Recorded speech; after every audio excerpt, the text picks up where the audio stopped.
तो intermittent fasting, बहुत से लोग इसे शुरू करना चाहते हैं, पर एक सवाल हमेशा मन में रहता है कि इसका असर दिखना कब शुरू होता है। आज हम इसी बारे में बात करेंगे। हम जानेंगे कि इंटरमिटेंट फास्टिंग के शुरुआती 2 हफ्तों में हमारे शरीर और दिमाग के अंदर असल में क्या चल रहा होता है। चलिए सीधे इस सफर की शुरुआत करते हैं। ये एक ऐसा सवाल है जो हर किसी के दिमाग में आता है। क्या सच में कुछ ही दिनों में फर्क महसूस होने लगता है? और इसका जवाब है हाँ, बिल्कुल। और ये बदलाव सिर्फ वजन कम होने तक ही सीमित नहीं है। तो चलिए इस पूरी प्रक्रिया को ठीक से समझते हैं, स्टेप बाय स्टेप। आज हम क्या क्या कवर करने वाले हैं। सबसे पहले हम देखेंगे कि उन शुरुआती 2 हफ्तों में क्या होता है। फिर शरीर में होने वाले बदलावों को समझेंगे। इसके बाद दिमाग पर इसके असर की बात करेंगे।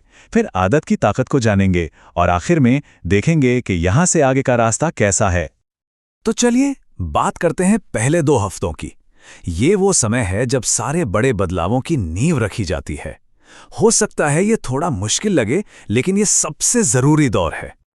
और कमाल की बात पता है क्या है? आपको महीनों तक इंतजार करने की जरूरत नहीं है। ज्यादातर लोग सिर्फ 14 दिनों के अंदर ही अपने शरीर में एक हल्कापन और दिमाग में ज्यादा सफाई महसूस करने लगते हैं, और यही एहसास आपको आगे बढ़ने की हिम्मत देता है। अच्छा, अब जरा शरीर के अंदर झांकते हैं। हमारा शरीर बहुत स्मार्ट है और वो इस नए रूटीन को बड़ी समझदारी से अपनाता है। ये सिर्फ भूखा रहना नहीं है, इसके पीछे एक पूरी साइंस काम कर रही है। आइए देखते हैं कि कैसे। तो होता क्या है, सबसे पहले जब खाने का समय सीमित हो जाता है तो कैलोरी इनटेक अपने आप कम हो जाता है।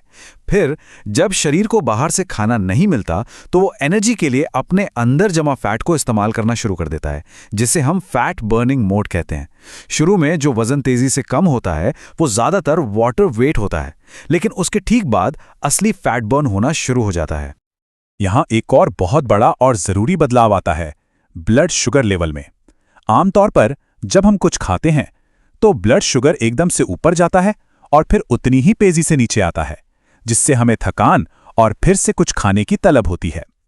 फास्टिंग इस उतार चढ़ाव को रोक देता है और ब्लड शुगर को स्टेबल यानी स्थिर रखता है। और इसका सीधा सा मतलब पता है क्या है? जब ब्लड शुगर बार बार ऊपर नीचे नहीं होता तो वो जो अचानक से मीठा खाने की या कुछ स्नैक्स खाने की इच्छा होती है ना, वो काफी हद तक कंट्रोल हो जाती है। और ये अपने आप में एक बहुत बड़ी जीत है। लेकिन कहानी सिर्फ शरीर पर खत्म नहीं होती। सच कहूं तो फास्टिंग का सबसे हैरान करने वाला फायदा शरीर पर नहीं बल्कि दिमाग पर होता है। एक ऐसा फायदा जिसके बारे में लोग अक्सर बात नहीं करते। फास्टिंग के दौरान दिमाग के अंदर भी कुछ कमाल की चीजें होती हैं।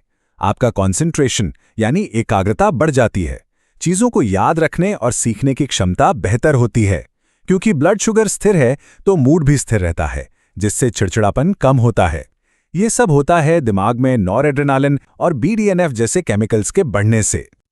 देखिए, ये एक तरह का हमारा पुराना नेचुरल सिस्टम है।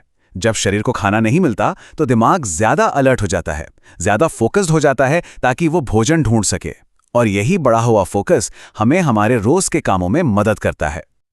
और यहां से एक बहुत ही गहरा एक साइकोलॉजिकल बदलाव आता है। ये एहसास कि आप अपनी आदतों के गुलाम नहीं हैं, बल्कि आप उन्हें कंट्रोल कर सकते हैं। ये सिर्फ खाने की बात नहीं रह जाती, ये जिंदगी के हर हिस्से में एक ताकत का एहसास दिलाता है। और यही एहसास हमें अगले जरूरी पॉइंट पर ले आता है। इंटरमिटेंट फास्टिंग सिर्फ वजन घटाने का तरीका नहीं है, ये असल में सेल्फ कंट्रोल यानी आत्मनियंत्रण बनाने की एक जबरदस्त एक्सरसाइज है। एक ऐसी स्किल जो हर जगह काम आती है। तो आत्मनियंत्रण सुनने में ये शब्द थोड़ा भारी लगता है, पर इसका मतलब बहुत सीधा है। इसका मतलब है जब मन कुछ गलत करने को कहे तब उसे ना कहने की ताकत। और फास्टिंग के जरिए हर दिन इसी ताकत की प्रैक्टिस होती है। और सबसे अच्छी बात यह है कि ये जो स्किल है ना, ये सिर्फ खाने की टेबल तक ही सीमित नहीं रहती। जब कोई खाने को लेकर अनुशासन सीखता है तो वही अनुशासन उसके काम में, उसकी पढ़ाई में, उसकी एक्सरसाइज में हर जगह दिखने लगता है। ये एक ट्रांसफरेबल स्किल है। तो चलिए अब इन पहले 2 हफ्तों से मिली सीख को एक साथ देखते हैं। समझिए कि ये एक मजबूत नींव है जिस पर आगे की सेहत की एक शानदार इमारत बनने वाली है। तो कुल मिलाकर पहले 2 हफ्तों में क्या होता है? शरीर में बदलाव दिखने लगते हैं, ब्लड शुगर और क्रेविंग कंट्रोल में आ जाते हैं, दिमाग ज्यादा साफ और फोकस्ड महसूस करता है, और सबसे बड़ी बात, सेल्फ कंट्रोल की एक बहुत मजबूत भावना पैदा होती है। धीरे धीरे शरीर को इसकी आदत पड़ जाती है और भूख को सहना भी आसान लगने लगता है। तो याद रखिए, ये पहले 2 हफ्ते तो बस एक ट्रेलर है, एक झलक है। असली कहानी तो इसके बाद शुरू होती है। ये शुरुआती बदलाव इस बात का सबूत है कि अगर इस रास्ते पर चला जाए तो शरीर और दिमाग क्या कुछ हासिल नहीं कर सकते। जरा सोचिए, अगर 2 हफ्तों में इतना कुछ हो सकता है तो आगे क्या होगा।